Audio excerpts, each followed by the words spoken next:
what's coming up on your horizon. So what's your first thought when you see a police officer? For me, it's probably checking my speedometer. But for others, the emotions can range from fear to relief depending upon their situation. Today, we spend our time looking at the ever-evolving relationship between law enforcement and the community and visit with the chief of the largest police force in the state, Bill City. It has its challenges, obviously. It's not for everybody. Not everybody could wear a camera and walk around and deal with really high-stress situations. And we'll get down and dirty with some young people putting their all into a career of police work. Ever since I've been a little girl, I've always wanted to be a police officer. I'm fascinated with the idea of serving and protecting whatever way I can. Stay with us for Oklahoma Horizon. Oklahoma Horizon is made possible by Career Tech, a job for every Oklahoman and a workforce for every company. With additional support from the Oklahoma Department of Agriculture, Food, and Forestry.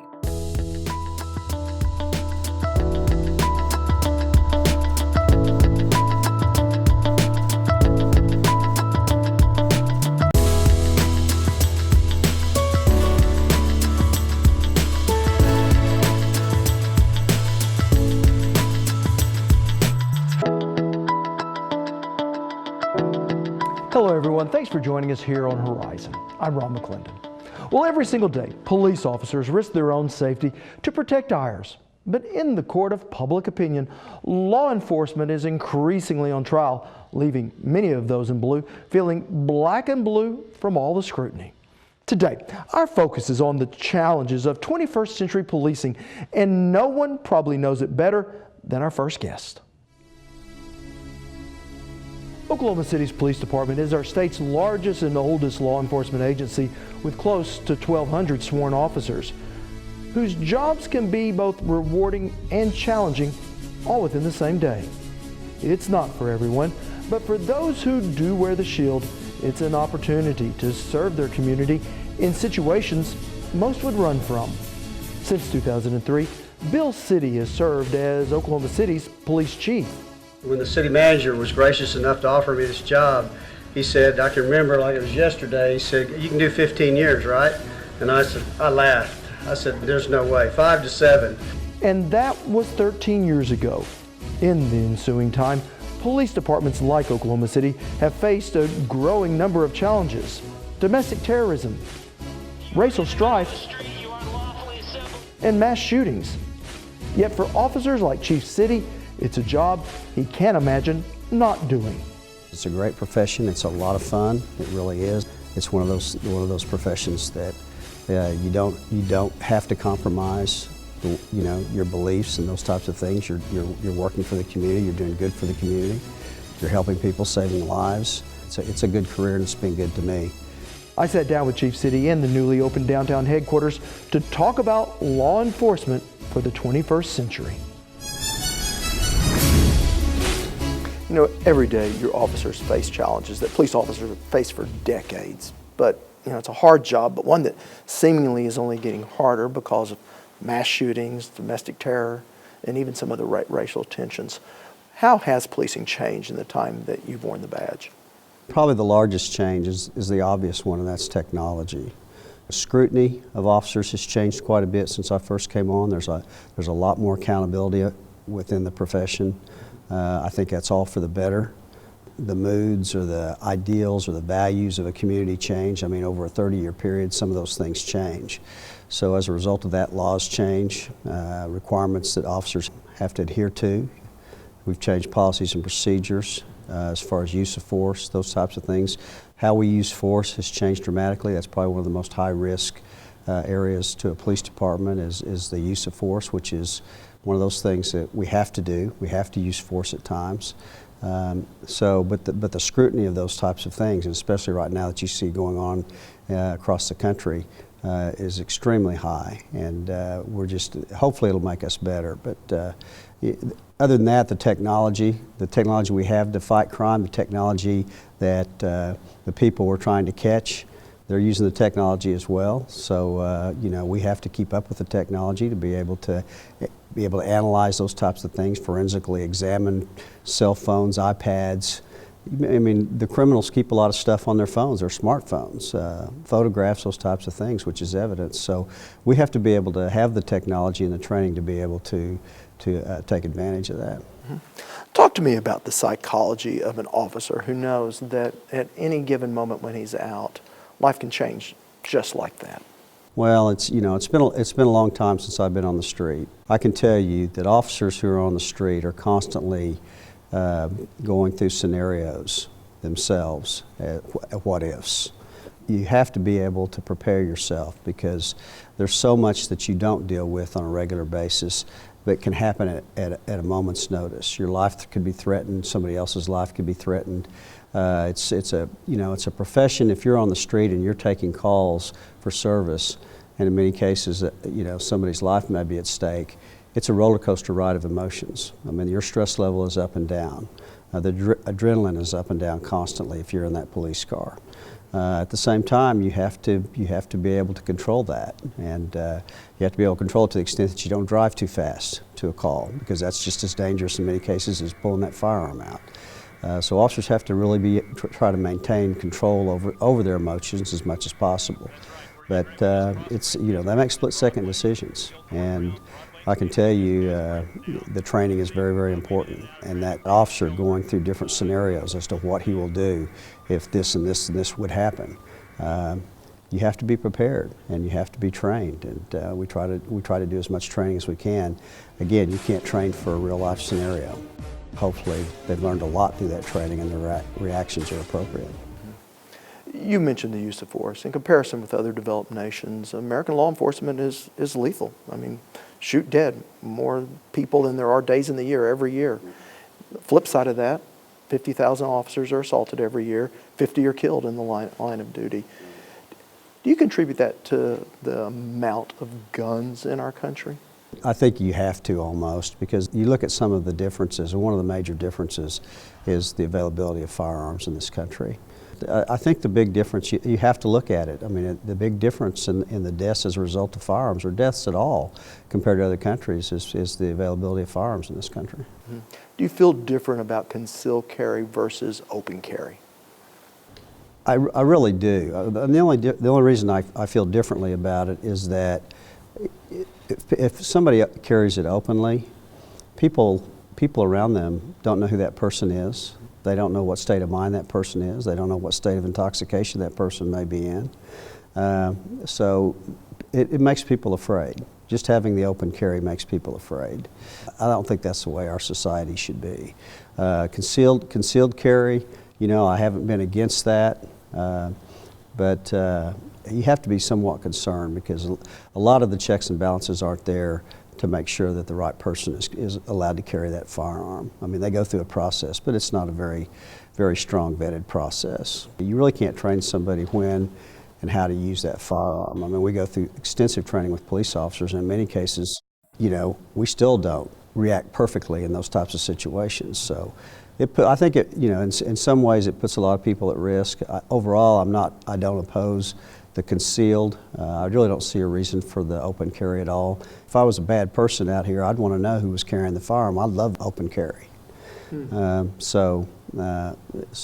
just don't think that that's a good practice, nor really a good environment for a community like ours.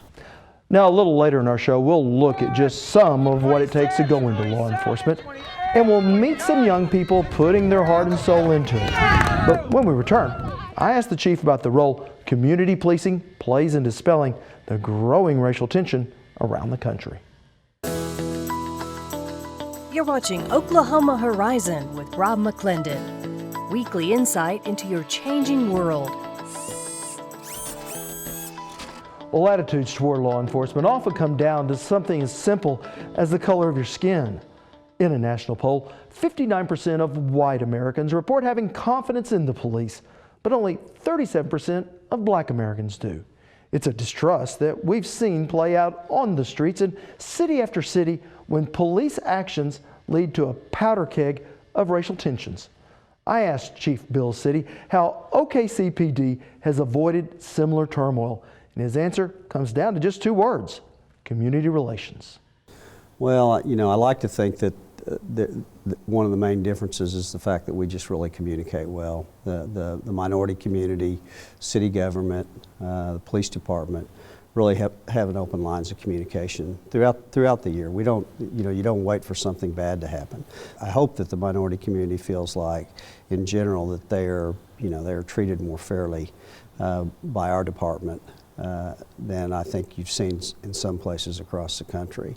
I think there's a lot of agencies that have struggled. The one thing that is very difficult is that it doesn't matter who the agency is or what the event is. Law enforcement ends up getting stereotyped across the country.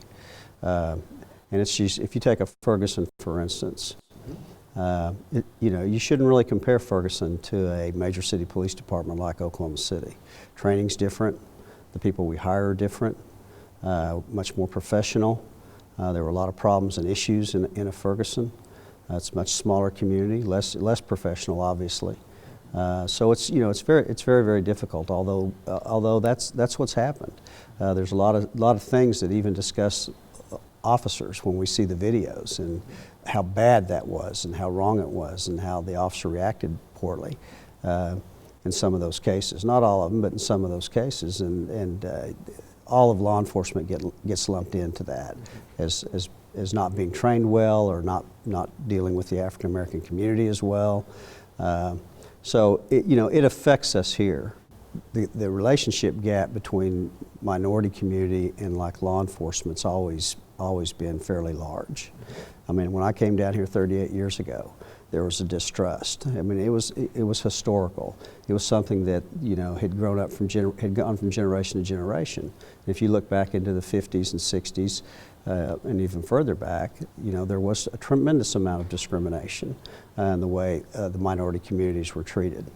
And so, those are individuals that are still with us today. Those are individuals that live that and breathe that and have passed some of that down, and that's hard to overcome.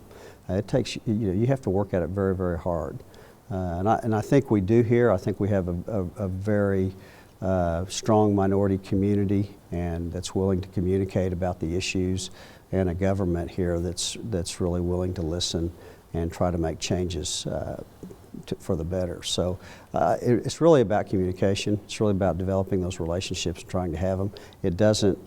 It's not perfect. We still have those tensions here. We still have some of the distrust here. Still makes it hard for us to recruit African Americans because of that distrust. But I think overall it is better here. So how do you break the cycle? Well, you have to be pretty vigilant. I mean, you have to get to know each other. You have to be face to face in an environment other than arrest situations. You don't build relationships taking one call after another in situations that are volatile, situations where we may have to arrest somebody. You have to have those discussions with each other and get to know each other constantly. You have to talk about issues. You have to show them and show really the minority communities as to why you do things. Officers in many cases making arrests, they don't have time or don't take the time to communicate well with individuals they're having to deal with.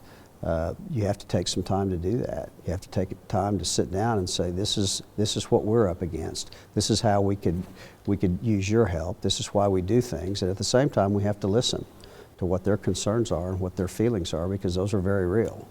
And we have to try to respond to those. And we have to be responsible. If there's changes that need to be made, then a police agency has to be willing to make it. So let's talk about the psychology of just what it takes to be an officer. What are you looking for in an applicant? Well, we're mainly looking for somebody that's honest, somebody that can communicate. Oklahoma City doesn't require a college degree. We require education and college degree if you want to be a supervisor or mid-management. By the time you get mid-management, you have to have a bachelor's degree. But we don't on entry. We're looking for primary character, those types of things, and honesty, and are they able to communicate? You don't have to have an education to necessarily be able to communicate very well. The police department will provide you with education, will help you pay for that education. So we're looking for good, honest, people that really are interested in the profession and feel like they can communicate well with a very diverse group of people. Because Oklahoma City, all communities are becoming a lot more diverse, and department needs to be able to work within that community. Yet law enforcement remains largely white and male. Females make up between 4 and 5% of the department, while Hispanics and African Americans, they each make up independently about 8% of the state's largest law enforcement department. Now when we return, we look at work underway to change that. Horizon is at your fingertips. Join us on Facebook, Twitter, and YouTube to catch the segments you may have missed and our latest new content as it happens. Well, it's no secret that law enforcement has been under great scrutiny as of late. Yet it is a career option that many young people want to pursue. That's why Career Tech offers 12 different law enforcement programs around the state. As our Blaine Singletary reports, these cadet programs give the students a head start into police work. Go! The 1.5-mile run has just begun at the Oklahoma City Sheriff Office's Physical Fitness Challenge. These young cadets have come to hone their skills and engage in some healthy competition. The students were wondering why they were always working out, and we were encouraging them to continue working out because it's really... That's Johnny Loudermilk, an instructor at Francis Tuttle Technology Center. He helped start the fitness challenge several years ago. He says physical fitness is important because that's what agencies will be looking for when it comes time for these cadets to apply. So we found that it not only motivated them to work out, but it also gave us an opportunity to mix law enforcement with our cadet classes to improve the education that we're providing for these students. These cadets have to be at the top of their game, physically, mentally, and so much more. And yet these teens and young adults have chosen to commit themselves to this difficult profession. Ever since I've been a little girl, I've always wanted to be a police officer. I'm fascinated with the idea of serving and protecting whatever way I can, and it's a great opportunity. Andrea Wood is a senior in Metro Tech's pre-law enforcement program. My hope is to go to college, get a degree, and then come back and apply for Oklahoma City. And every one of these cadets, from 12 different programs at tech centers across the state, has a different reason for stepping up to the challenge. Amanda English is the head instructor for the program at Metro Tech. They want to change their own life. They want to do something different. They want to be a part of something like law enforcement that's a brotherhood. The more they get involved in it, the more they go back to their home high school and they talk with all kinds of enthusiasm, and it just pays itself forward. 3 more. Come on, let's go. English, with nearly 2 decades of law enforcement experience herself, says the program at Metro Tech is especially important for this reason. Many inner-city police departments around the country don't have much inner-city representation. And Metro Tech, located in northwest Oklahoma City, serves many students who live in this poorer inner-city area. A lot of them come from really rough neighborhoods. They come from neighborhoods where it's easier to do the wrong thing than it is to do the right thing. And there is the drive in them. I think it's inherent in who they are, and it's a matter of connecting them with the right way and the right path and the right people to gain that success. While this class meets in a classroom, very little of their time is spent here in a textbook. Aside from the strenuous physical training, these students work on discipline, as well as communication, interview skills, and connecting with the community they could one day serve. I would say about 95% of police work is relationships and communication. Part of connecting them with the community is that they're a direct reflection. They're raised in that kind of chaos, and so they're able to relate directly with the community more so than somebody who isn't. Along with connecting with the community, they also connect with officers and professionals in the law enforcement field. The class is partnered with the Oklahoma City Police Department, and Sergeant Tomas Daughtry is embedded in their class. I've got the best job on department. What I get to do is I get to come out here and spend time with these students and implement our OCPD standards. We put a lot of our standards much like our police academy standards are. You know, they do a lot of regiment stuff. They understand what to expect later on. And in turn, the students gain a new perspective about their neighborhood policemen that they couldn't get anywhere else. Again, Andrea Wood.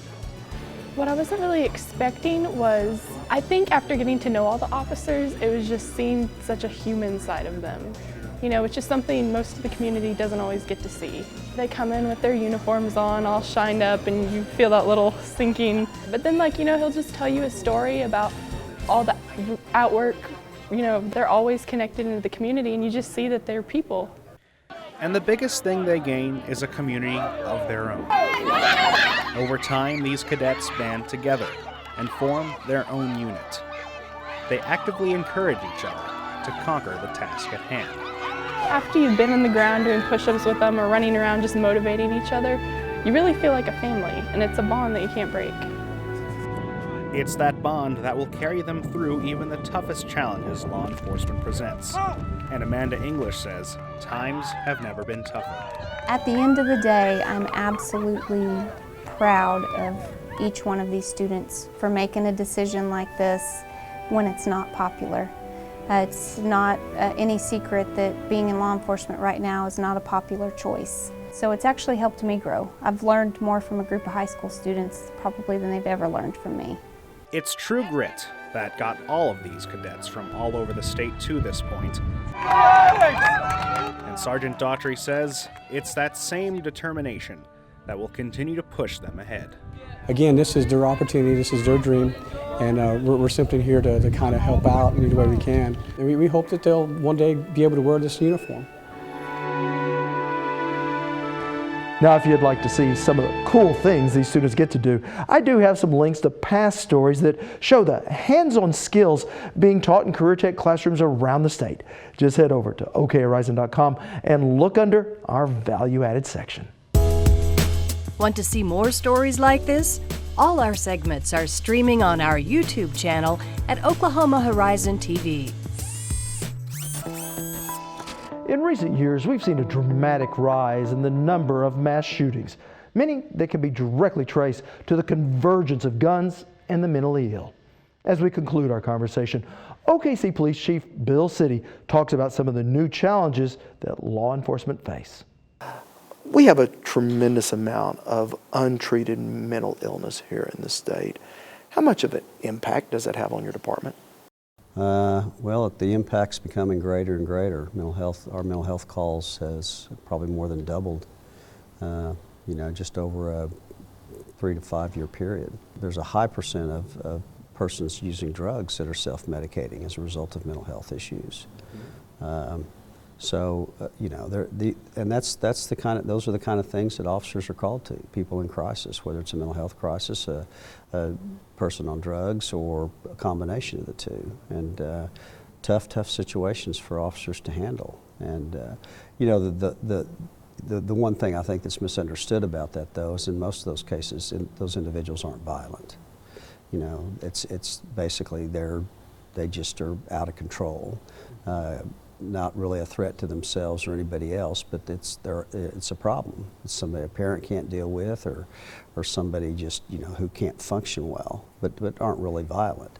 There are some that we have to deal with, but a very small portion of those. So it has a huge impact on this police department, on the city, and the community as a whole of not dealing with it. When you started out in law enforcement, did you ever envision that you would have to focus on everything from shooters in schools to domestic terrorism? If I knew over the years I had to deal with, I might have taken a different road in some ways, because it would be overwhelming to you, because it does change. The issues become in many ways harder to deal with, and no, you don't really think that you're going to start dealing with shooters that do mass killings with children. I mean, that's growing up and joining the police department, when Sirloin Stockade happened and we lost a number of employees, it was shocking because you just didn't see that. And so for somebody to go into a school and for no reason and take the lives of innocent kids is, it's just unfathomable. So no, you can't. I never anticipated that in law enforcement. So but it's changed, and we have to be prepared to change with it. Now, I do have much more from Chief City streaming on our website. There he talks about the growth of paramilitary-style policing in some departments and why it has both pros and cons. And we'll also talk about how changes in attitudes about marijuana have put pressures on recruitment and how his department is trying to keep up with the times. To see those, just head over to okhorizon.com and click on our value-added section. With the race for president heading down to its final stretch, there has been no shortage of questions about character. Next time on Oklahoma Horizon, we delve into why character counts both at home and in the workplace. We develop over time, and that's the beauty of character development, is it can be a conscious process. Making character count on Oklahoma Show for the Heartland, Oklahoma Horizon. Thanks for including us as part of your day. I'm Ron McClendon. Hope to see you back here next week.